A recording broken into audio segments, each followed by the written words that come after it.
Ahoy! What's up, y'all? Hope you're doing well.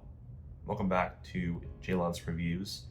And continuing with this stacked week in album releases, we were reviewing a band's second full-length album from this year with the Cutouts from The Smile. Now, The Smile is comprised of some fairly unknown names in the realm of music, including Tom Skinner from Sons of Kemet, as well as Tom York and Johnny Greenwood, who were key members of this one band called Radiohead. I don't know, I've never heard of them. It sounds like some pretentious alt-rock band from the 90s that probably ripped off Coldplay egregiously or something like that. Like, imagine being a rock band and putting radio in your name.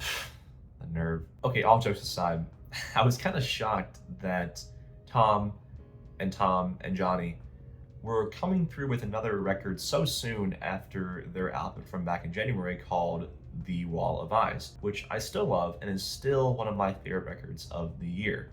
Lots of complex, subtle krautrock anthems that Tom's vocals just soared over.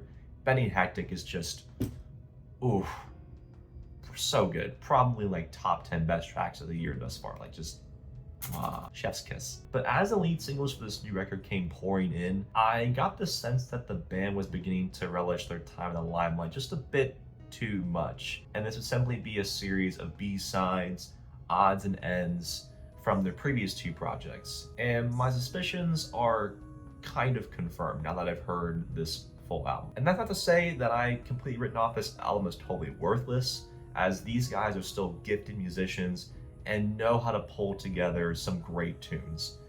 But I just feel like the band should have taken more time with this project, or at least structured it in a similar way to Wall of Eyes, as while that album only had 8 tracks in it, they all felt so delicately arranged and woven together with multiple moments of grandiosity. Each track felt like a journey in and of itself, and while most of them clocked in at around over 5 minutes, not a second was wasted. Here though, some tracks do feel kind of scant, a bit rushed, or just rehashes of sounds that were executed far better on The Wall of Eyes. As it stands, this album kind of feels like what I imagine most people feared this relatively new band would be like when it burst onto the scene. A warehouse of old and lost song ideas abandoned by Radiohead and brought to life here by just 2 of its members.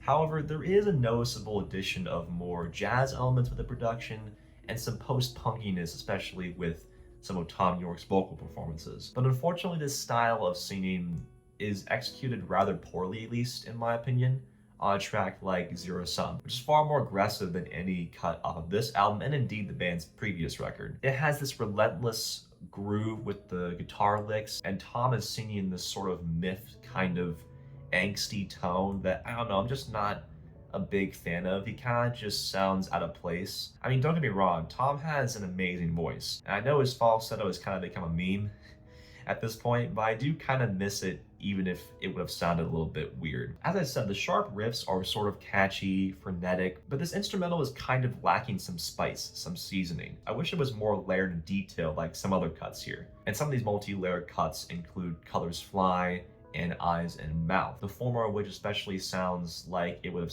fit snugly in The Wall of Eyes with its 20 krautrock-esque rock riffs and somber, elegantly composed woodwind sections and angelic background vocals in the end that Tom's lead vocals fit nicely on top of. I like the songwriting here that portrays this chilling story of manipulation on Tom's part as he encourages this person to come out of their shell and let their rage out, so to speak. Eyes and Mouth adds these elegantly arranged piano chords in the mix that adds this jazzy veneer to the song itself. It's another strong cut for the record. But after these 2 tracks, we get Don't Get Me Started and Tiptoe. Don't Get Me Started ironically sounds like a song that never gets started, and it kind of just hangs around in this blob of ambient, abstract noise and never really escapes beyond that. It's trapped within the confines of its moody vibe, which as a vibe, it's fine, but there's just no meat on the bone here. And Tiptoe sounds like a gorgeous orchestral-sized string arrangement that belongs to the end of a song off of Black Star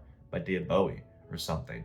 It's awe-inspiring in that moment, but like the first half of the song is missing, and it's kind of a huge missed opportunity. I do enjoy some of the spacier, more atmospheric and mood-setting pieces here, like Foreign Spies, which actually has some pretty interesting lyrics about some idyllic utopia, but I keep getting this feeling that maybe Tom and Johnny were going for this happy medium between the avant-garde, eerie, dreary feel of Kid A and mix that with these subtle string-assisted arrangements of Mood-Shaped Pool to create this unique sound.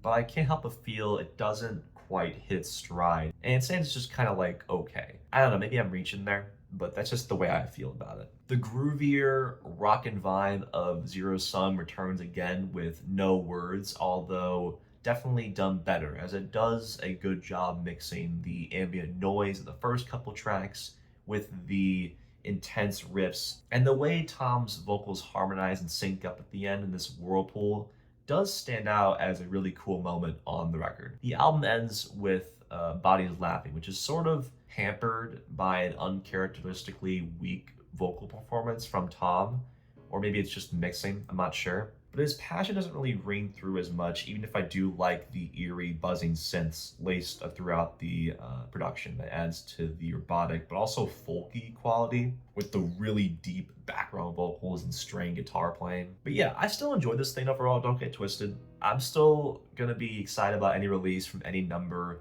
of members from Radiohead, even from The Smile. So yeah, even if this week is stacked, don't miss out on this, because there are some really cool song ideas here that I hope the band explores better on another record in the future. Although I think they should definitely take their time with the next release. Don't release another album within the next like 6 months. Even if you're not as much of a Radiohead shill like I am, I'd recommend checking it out still. I'm gonna give it a 72. And there you have it, my thoughts on what remains of Radiohead members, I guess. Just kidding. I bet they'll be back, maybe, hopefully. God, a new Radiohead record would be so cool. But let me know what you guys think in the comments. What you thought of this thing? Were you surprised by it at all, or not really? Are you sick of Tom York yet? Better not be. Alright guys, I should have 1, maybe 2 more reviews coming your way, so stay tuned. I will catch you later, and yeah, see ya.